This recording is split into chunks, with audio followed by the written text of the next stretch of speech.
పవన్ కళ్యాణ్ గారి మీద మీరు మాట్లాడితే ఇమీడియట్లీ మీకు అక్కడ కేటీఆర్ గారిని కాపాడుకోవాలి. ఇంతకుముందు రేణు దేశాయ్ గారి మీద వచ్చిన ప్రాబ్లం వచ్చింది, అది ఇంతమంది ట్రోల్ చేశారు, ఇంతమంది అమ్మాయి ఏడ్చుకుంటూ చెప్పింది ఇలా నన్ను ట్రోల్ చేయొద్దు, నేను రాజకీయాల్లో లేను అని చెప్పేటప్పుడు మీ సినిమా ఇండస్ట్రీలో మీరు ఏమైపోయారు అడుగుతున్నాను ప్రకాష్ రాజ్ గారు.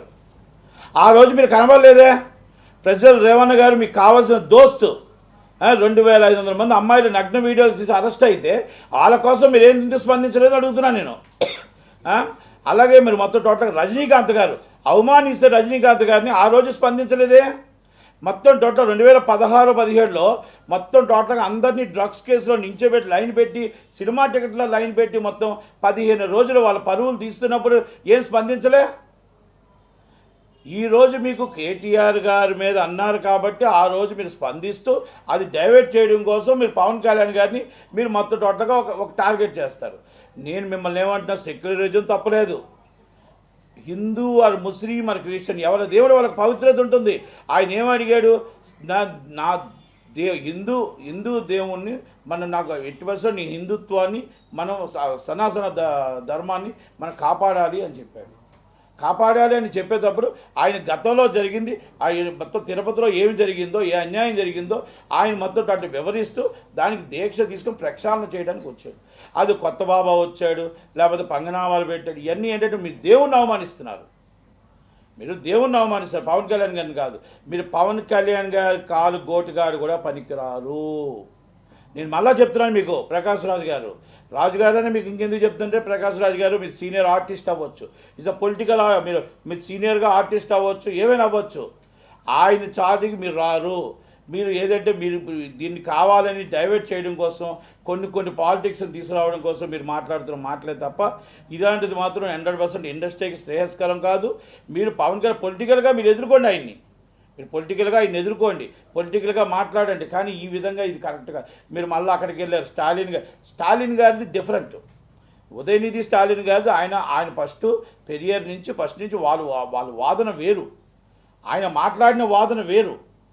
ఆయన మొత్తం టోటల్గా మనందరం ఒకటవ్వాలి, మనం అవతలవాడికి అన్నం పెట్టాలి, మనం టోటల్గా మన ధర్మాన్ని మనం కాపాడాలి అని, మన ధర్మాన్ని కాపాడాలని, సనాతన ధర్మాన్ని మనం కాపాడాలి అన్నప్పుడు అక్కడికి దానికి తేడా ఏంటో కూడా మీకు తెలియదా అని అడుగుతున్నాను ప్రకాష్ రాజ్ గారు. మీరు ఈరోజు మీరు అది కాదు, కల్తీ నెయ్యి జరిగిందా, లేకపోతే మొత్తం టోటల్ టికెట్లు అమ్ముకున్నారా, లేకపోతే మొత్తం టోటల్గా అన్యాయం జరిగిందా? మీరు జగన్మోహన్ రెడ్డి గారి మీద ఒక్కరోజైనా మీరు ఎందుకు ఫీట్ చేయలే? చిరంజీవి గారిని అవమానిస్తాడు ఎందుకు ఫీట్ చేయలే? 5 రూపాయల టికెట్ అమ్ముతున్నప్పుడు 5 రూపాయల టికెట్ అమ్మాడు ఇండస్ట్రీని అవమానించినప్పుడు ఎందుకు ఫీట్ చేయలే? కేసీఆర్ గారు మనకు అన్యాయం చేసినప్పుడు ఎందుకు ఫీట్ చేయలే? అంటే మీ గవర్నమెంట్లేనా? అంటే మీకు సపోర్టేనా? ఇప్పుడు ఏంటంటే అక్కడ చంద్రబాబు నాయుడు గారు, పవన్ కళ్యాణ్ గారు ఉన్నారు, ఏదో ఒకటి మీరు రాయి వేయాలి, అంతేనా? పొలిటికల్ చేయండి, డైరెక్ట్గా పొలిటికల్గా రండి, పొలిటికల్గా ఎదుర్కోండి, అంతే తప్ప మీరు ఒక సినిమా ముసుగులో పవన్ కళ్యాణ్ గారి మీద టార్గెట్ చేస్తారంటే ఇది కరెక్ట్ కాదు. ఎందుకంటే ఇంకోటి కూడా చెప్తున్నా, మీకు ఇక్కడ విషయాల్లోని చాలా అంటే నేను మామూలుగా అంటే అంత విధంగా మీకు నేను మాట్లాడలేను, కానీ బయట వాళ్ళు మాట్లాడిన విధంగా నేను మాట్లాడలేను. కానీ మీరు సీనియర్ ఆర్టిస్టు, సినిమా ఇండస్ట్రీలో ఇన్ని జరుగుతున్నప్పుడు, ఇంత రాద్ధాంతాలు జరుగుతున్నప్పుడు, ఒక జానీ మాస్టర్ ఇష్యూ జరుగుతున్నప్పుడు, మళ్ళీ టోటల్గా ఇంతకుముందు చిరంజీవి గారి ఇష్యూ జరిగింది, అన్నీ జరిగినప్పుడు ఒక్కరోజు కూడా మీరు ఏ రోజు రాని వాళ్ళు, కేటీఆర్ గారు కొండా సురేఖ గారి ఇష్యూ వస్తే అది మొత్తం టోటల్ టీవీలన్నీ మొత్తం టోటల్గా లైవ్లో పెడుతూ ఉంటే అది డైవర్ట్ చేయడం కోసం మీరు ఇమ్మీడియట్లీ మీ పవన్ కళ్యాణ్ గారి ఇష్యూ తీసుకొచ్చారని నేను అంటున్నా. ఇది వాస్తవం కాదా? మీరు నాకు చెప్పండి. ఇది డైవర్ట్ చేయడం కోసమే కదా. ఇది మొత్తం టోటల్గా ఇండస్ట్రీని అంతా కలిపి ఇండస్ట్రీ అందరూ కూడా నేను రిక్వెస్ట్ చేస్తున్నా, కొండా సురేఖ గారు అన్న మాటలో 100% ఆమె తప్పే. ఆమె తప్పు మాట్లాడింది 100%. ఆమె వెనక్కి కూడా తీసుకున్నారు. ఇవాళ నాంపల్లి కోర్టులో డిఫర్మేషన్ వేశారు. డిఫర్మేషన్ ఆమె లీగల్గా ఆమె ఎదుర్కొంటారు, వాళ్ళు చేస్తారు. ఇదే నేను ఎంకరేజ్ చేయట్లేదు, లేకపోతే నేను మద్దతు ఇవ్వట్లేదు. కానీ నేను ఒక్కటే అడుగుతున్నా, ఇండస్ట్రీ అందరూ కూడా రేణు దేశాయ్ గారు కూడా ఆడపిల్లే కదా. రేణు దేశాయ్ గారికి మొత్తం ఇండస్ట్రీ అంతా ట్రోల్ చేస్తూ ఉంటప్పుడు, ఇండస్ట్రీ అంతా ఇబ్బంది పెడుతున్నప్పుడు అప్పుడు కన్నీరు పెట్టుకుంది కదా, వచ్చి నన్ను ఇబ్బంది పెట్టదు, నేను రాజకీయ నాయకురాలు కాదు అన్నప్పుడు మరి ఆ రోజు ఇండస్ట్రీ అంతా ఏమైపోయింది? ఈ ప్రకాష్ రాజ్ గారు ఏమైపోయారు? అలాగే భువనేశ్వరమ్మ, నందమూరి తారక రామారావు గారి బిడ్డ, నందమూరి బాలకృష్ణ గారి చెల్లెలు, జూనియర్ ఎన్టీఆర్ గారి అత్త, ఆమెను అసభ్యకరంగా మాట్లాడుతున్నప్పుడు ఒక్కరు ఇండస్ట్రీ వాళ్ళు వచ్చి ఇది తప్పు అని ఖండించారా? ఏం జగన్మోహన్ రెడ్డి గారు భయపడ్డారా? కేసీఆర్ గారికి భయపడ్డారా? ఏం ప్రకాష్ రాజు గారు ఆ రోజు ఏమైపోయింది మీ నీతి? ఆ రోజు ఏమైపోయింది మీరు ఆ రోజు ఫీట్ చేసిన ఆ రోజు ఏమైపోయింది? ఆడపిల్లని తెలియదా మీకు? మొత్తం డ్రగ్స్ మీద అందరిని ఆడపిల్లలు మన ఆడపిల్లల్ని అందరిని ఇండస్ట్రీ అందరినీ తీసుకొచ్చి పరువు తీసుకొచ్చి రైల్లో కట్టి డ్రగ్స్ తీసుకున్నారని చెప్పి పరువు తీసినప్పుడు మరి వాళ్ళందరూ ఏమయ్యారు? వాళ్ళందరూ మీరేం చేశారు? ఇండస్ట్రీ అంతా ఏమైనా ఫీట్ చేశారా? అంటే భయపడ్డారా? నేను అడుగుతున్నా మీకు అందరికీ కూడా. ఆ రోజు మీరు ఎవరూ లేనప్పుడు ఈరోజు రావడం మంచి పరిణామం. ఇండస్ట్రీ అంతా కలిసి రావడం అనేది మంచి పరిణామం, శుభ పరిణామం. ఇలాగే అందరికీ రావాలి. కానీ అందరికీ ఇది వర్తిస్తుందా? లేకపోతే దీంట్లో రాజకీయ కుట్రకోణం ఉందా అని అడుగుతున్నా. దీంట్లో రాజకీయ కుట్రకోణం ఉందా లేకపోతే అందరికీ కూడా ఇది వర్తిస్తుందో అని అడుగుతున్నా. రజనీకాంత్ గారు ఏమన్నారండి? హైటెక్ సిటీ కోసం చెప్తే ఆయన ఇష్టం వచ్చినట్టు పొలిటికల్ లీడర్స్ మాట్లాడితే మన పక్క రాష్ట్ర సౌత్ ఇండియా వ్యక్తి అంత సీనియర్ ఆర్టిస్ట్ని మనం ఒక్కరు ఖండించలేకపోయామే. మన చిరంజీవి గారు మన కోసం వెళ్ళి మన కోసం జగన్మోహన్ రెడ్డి గారి చేతులు జోడించి మా ఇండస్ట్రీని కాపాడండి, మా ఇండస్ట్రీని నిలబెట్టండి అని అడిగితే ఆయన ఇండస్ట్రీ కోసం వెళ్ళాడు, అందరి కోసం. అలా వెళ్తే ఆయన్ని అవమానిస్తే మరి ఎందుకు ఖండించలేకపోయారు? ఎందుకు మాట్లాడలేకపోయారు? జగన్మోహన్ రెడ్డి అంటే భయమా? లేదా కేసీఆర్ గారు అంటే భయమా? అలాగే అంజలి దేవమ్మ గారు 3 మెగా హీరోలను ఇచ్చారు, మనవల్ని ఇచ్చారు, మనవరాలను ఇచ్చారు. ఇండస్ట్రీకి అంత త్యాగం చేసిన ఆ తల్లిని పోసాని కృష్ణమురళి గారు ఇష్టం వచ్చినట్టు మాట్లాడుతూ ఉంటే ఒక్కరు ఖండించడానికి కూడా నోరు రాలేదే. ఆ రోజు జగన్మోహన్ రెడ్డి గారికి కేసీఆర్ గారికి భయపడ్డారా? ఎందుకు మీరు అడగలేకపోయారని అడుగుతున్నాను నేను. ఈ పోసాని కృష్ణమురళి గారు ఈరోజు చెప్తున్నారు, అమ్మ సురేఖమ్మ మీరంటే నాకు 30 సంవత్సరాల నుంచి నాకు బాగా తెలుసు, కానీ ఇలాంటి వ్యాఖ్యలు చేయకూడదు. నేనేమంటానంటే ఆ వ్యాఖ్యలు 100% తప్పే. కానీ ఇంతకుముందు మీరు చేసిన వ్యాఖ్యలు ఏంటి నాయక కృష్ణ గారు? మీరు చేసిన వ్యాఖ్యలు ఏంటి? ఇంతకుముందు మీరు అంతకన్నా అసభ్యంగా మాట్లాడారు కదా, అంతకన్నా దారుణంగా మాట్లాడారు కదా. మీరు మళ్ళీ ఎన్టీవీ ఒక టీవీ లైవ్లో మీరు మాట్లాడుతున్న మాటలు కానీ అన్నీ కూడా నేను చెప్తున్నాను మీకు. కానీ ఏంటంటే ఇండస్ట్రీ ఎందుకంటే ఆ రోజు ఉన్న నాయకులకు భయపడ్డది, నాయకత్వానికి భయపడ్డది. ఈరోజు నాయకులు ఏంటంటే మొత్తం రేవంత్ రెడ్డి గారు రావచ్చు, చంద్రబాబు గారు రావచ్చు, పవన్ కళ్యాణ్ గారు రావచ్చు, ఎవరో కూడా రాజకీయంగా అంత అంటే కక్ష సాధింపు చర్యలు చేయరు కాబట్టి అమాయకంగా దొరికారని చెప్పేసి వాళ్ళ మీద మరి ఒక కక్ష సాధింపు మాట్లాడుతున్నారో లేదో నాకు తెలియదు. కానీ నేనేమంటున్నానంటే మళ్ళా చెప్తున్నా ప్రకాష్ రాజు గారికి, మీరు పొలిటికల్గా రండి, పవన్ కళ్యాణ్ గారిని ఎదుర్కోండి. అంతే తప్ప పవన్ కళ్యాణ్ గారిని మీరు ఇష్టం వచ్చినట్టు మాట్లాడితే మాత్రం తగిన బుద్ధి కంపల్సరీ మీకు బుద్ధి చెప్పడానికి రెడీగా ఉంటారు. తర్వాత ఎవరో కూడా అభిమానులు మాట్లాడుతున్న మాటలకి మీకు జవాబు చెప్పేటప్పుడు తర్వాత నన్ను ఇలాగన్నారు పవన్ కళ్యాణ్ గారు సమాధానం చెప్పాలంటే మాత్రం ఎవరు అవ్వదు. ఎందుకంటే అభిమానం హద్దుని ఎవరు ఆపలేరు, వాళ్ళ కోపాన్ని ఎవరు ఆపలేరు. దయచేసి మనం మాట్లాడేటప్పుడే హద్దుల్లో ఉండాలి, మనం మాట్లాడేటప్పుడు ఆలోచించి మాట్లాడాలి. ఎందుకంటే ఒక హీరోకి కొంతమంది ఫ్యాన్స్ ఉంటారు, మీకు ఉంటారు. కనుక దయచేసి మనం మాట్లాడేటప్పుడు 1-2 సార్లు ఆలోచించుకోండి, ఆలోచించి నిర్ణయం తీసుకోండి. మీరు పొలిటికల్గా ఎదుర్కోండి, మీరు పొలిటికల్గా పార్టీకి రండి, పొలిటికల్గా. అంతేగాని ఇలా దేవుణ్ణి అవమానించడాలు, ఇలా పవన్ కళ్యాణ్ గారితో మాట్లాడాలు చేయడం అనేది కరెక్ట్ కాదు అనేది నా ఉద్దేశం.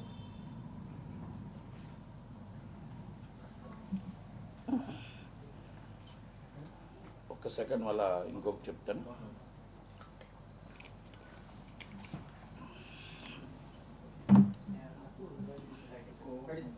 రెడీ? ఇప్పుడు జానీ మాస్టర్ గారి విషయంలో మనం రోజుకి చూస్తూనే ఉన్నాం. జానీ మాస్టర్ గారి విషయంలో ఇప్పుడు ఆ ఇండస్ట్రీలో మొత్తం టోటల్గా ఇండస్ట్రీ తప్పుదారి పడుతుంది, ఇండస్ట్రీ మరి ఎక్కడికో తేడా వస్తుంది అని నేను చెప్తున్నా. ఎందుకంటే చట్టం పోలీస్ స్టేషన్లో పెట్టిన కేసు చట్టం ఇన్వెస్టిగేషన్ చేస్తుంది, కోర్టు వారు నిర్ణయం తీసుకుంటారు, దాని జోలికి మనం వెళ్ళాల్సిన అవసరం లేదు.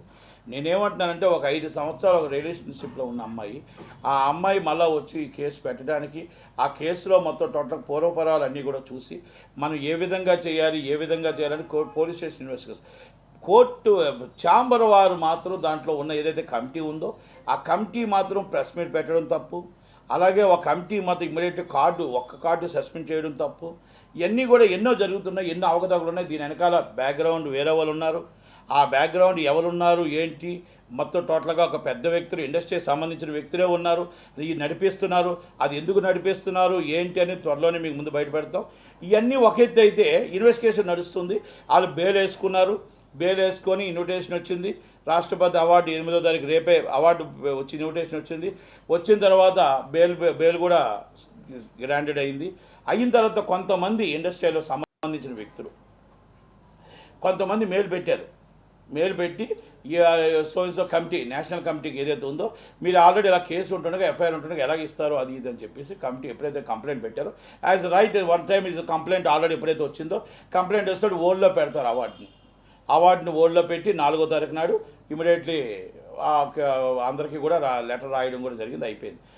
ఇవాళ 6వ తారీఖు నాడు ఇవాళ వాళ్ళకి పోలీసులు అత్యుత్సాహం చూపించారు, కానీ వాళ్ళు పిటిషన్ వేసి బెయిల్ రద్దు చేయండి. అంతకన్నా ముందే వాళ్ళు జానీ మాస్టర్ గారు, అడ్వకేట్ జానీ మాస్టర్ గారు ఇమీడియట్లీ మేము బెయిల్ రద్దు చేసుకుంటున్నాం, మాకు అవార్డు ఓల్డ్లో ఉంది కాబట్టి మేము ఈ బెయిల్ మీద విడుదల అవ్వట్లేదు, రెగ్యులర్ బెయిల్ పిటిషన్ మేము తీసుకుంటామని చెప్పి మెమో ఇస్ ఫైల్డ్. అంటే ఇక్కడ కూడా నేనేం చెప్తానంటే అత్యుత్సాహంగా అప్పటికప్పుడు 4వ తారీఖు నైట్ వచ్చిన లెటర్ని ఆదివారం నాడు కూర్చోబెట్టి బెయిల్ రద్దు పిటిషన్ వేశారు అంటే దీంట్లో మొత్తం టోటల్గా ఎక్కడో ఏదో కుట్రకోణం జరుగుతుంది. ఈ కుట్రకోణంలో మొత్తం టోటల్గా అవార్డు రాకూడదు. అంటే ఒక్కటే చెప్తున్నాను డాన్సర్స్ యూనియన్కి అందరికీ నా రిక్వెస్ట్, అందరికీ ప్రతి ఒక్కరికి ఈరోజు ఆయన జరుగుతుంది, రేపు మీకు జరుగుతుంది, ఇంకోటి జరుగుతుంది. ఈ అవార్డు అనేది ఒక మన తెలుగు మీ యూనియన్కే గర్వకారణం. నేషనల్ అవార్డు అనేది సాధారణంగా ఎవరికి రాదు, అలాంటిది మన తెలుగు యూనియన్కే మనకు వచ్చిన అవార్డుని. ఇప్పటికైనా కళ్ళు తెరవండి, ఇప్పటికైనా జానీ మాస్టర్ గారి తరపున మాట్లాడండి. తప్పు ఉంటే తప్పు, వాళ్ళ కేసు కోసం నేను మాట్లాడట్లేదు. కేసు ఉందనుకోండి, case is a file is court is decided court, కానీ ఆయన లైఫ్ నాశనం అయిపోతుంది. ఆయన అవార్డుని ఈ విధంగా క్యాన్సల్ చేయించడం అనేది ఎవరు చేశారు ఏంటి మీ అందరికీ తెలుసు. దాంట్లో ఎవరున్నారు ఆ పెద్దలని తెలుసు మీకు. ఆ తెలిసిన వ్యక్తిని ఇమీడియట్లీ మీరు వాళ్ళ మీద నిలదీయండి. త్వరలోనే వస్తుంది, త్వరలోనే నిలదీస్తాం. సాక్ష్యాధారాలతో కడిగిన ముచ్చుల్లో బయటకు వస్తాడు. కానీ మేము ఒకటే చెప్తున్నా, ఆయన్ని రోడ్డు మీద పడేశారు, ఆ భార్యన పిల్లల్ని రోడ్డు మీద పడేశారు. ఇది మనకి ఇండస్ట్రీకి శ్రేయస్కరం కాదు. ఇండస్ట్రీకి ఇలాంటిది రేపు స్టార్ట్ అవుతుంది. ఇప్పుడు ఎవరైనా సరే ఇండస్ట్రీ చులకన భావంతో అయిపోతుంది. రేపు ఉదయాన్ని మనం ఒక్కసారి మన కమిటీ కానీ మనం ఏం పెట్టుకున్నాం, ఏమనుకుంటున్నాం అని ఒకసారి ఆలోచించండి.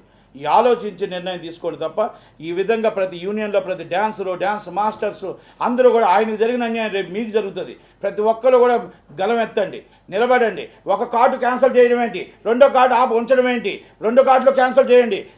డిసైడెడ్ ఇస్ కోర్టు డిసైడ్ చేసిన దాకా 2 కార్డులు క్యాన్సిల్ చేయండి. యాజ్ అ యూనియన్ రూల్స్ ప్రకారం మీకున్న రూల్స్, మీకున్న నామ్స్ మీకు తెలుసు కనుక నేను ఒకటే చెప్తున్నా, కోర్టు వారు ఎవరు దోషి నిర్దోషి అని తేల్చిన దాకా ఈ 2 కార్డులు క్యాన్సిల్ చేయవలసిందిగా నేను యూనియన్ మీకు రిక్వెస్ట్ చేస్తున్నా. ఇది రైట్ మీకుంది, ఫెడరేషనే మీకుంది. మీకున్న రైట్ని మీరు ఒక మనిషికి అన్యాయం చేసి ఆ కంపెనీలను అవతలకు ఇప్పించేటట్టు కుట్ర జరుగుతుంది. అలా తప్పు ఇది తప్పుడు సమాచారం వెళ్తుంది. దయచేసి రేపు వాళ్ళకి జరుగుతుంది, రేపు మీకు జరుగుతుంది. ఆ భార్య పిల్లల్ని మనం ఒక్కసారి చూడండి. ఆమె కూడా ఆమె కూడా బాధపడుతుంది, ఆమె కూడా ఇబ్బంది పడుతుంది. మీరు ఒక్క సైడ్ చూడకండి, 2 సైడ్లు చూడండి. ఇన్వెస్టిగేషన్ కోసం నేను మాట్లాడలే. Investigation charge sheet file as court decided is court. నేను అడుగుతుంది ఆయనకు జరిగిన అన్యాయం కోసం మాత్రమే యూనియన్ తరపు నుంచి నేను మాట్లాడుతున్నాను తప్ప, ఇండస్ట్రీ తరపు నుంచి నేను మాట్లాడుతున్నాను తప్ప, కేసు నిజం చేస్తే శిక్ష తప్పదు, తప్పు చేస్తే నిజం శిక్ష తప్పదు. ఎవరైనా కానీ 100% 2 కార్డులు క్యాన్సిల్ చేయండి. వాళ్ళకి 2 కార్డులు చేసి కోర్టు వారు ఏ నిర్ణయం తీసుకుంటారో ఆ నిర్ణయానికి ఎవరు దోషి ఎవరు నిర్దోషి తేలిన తర్వాత అప్పుడు డిసైడ్ చేయండి. అంతే తప్ప 1 కార్డు చేయకూడదు అనేది మన విన్నపం. అందరూ రండి, బయలుదేరండి. మీరు అందరూ కూడా గలవెత్తండి. యూనియన్లో మీకు ఎంతోమంది ఎన్నో కుటుంబాలకు ఆయన సాయం చేసి ఉంటాడు. ఓకే.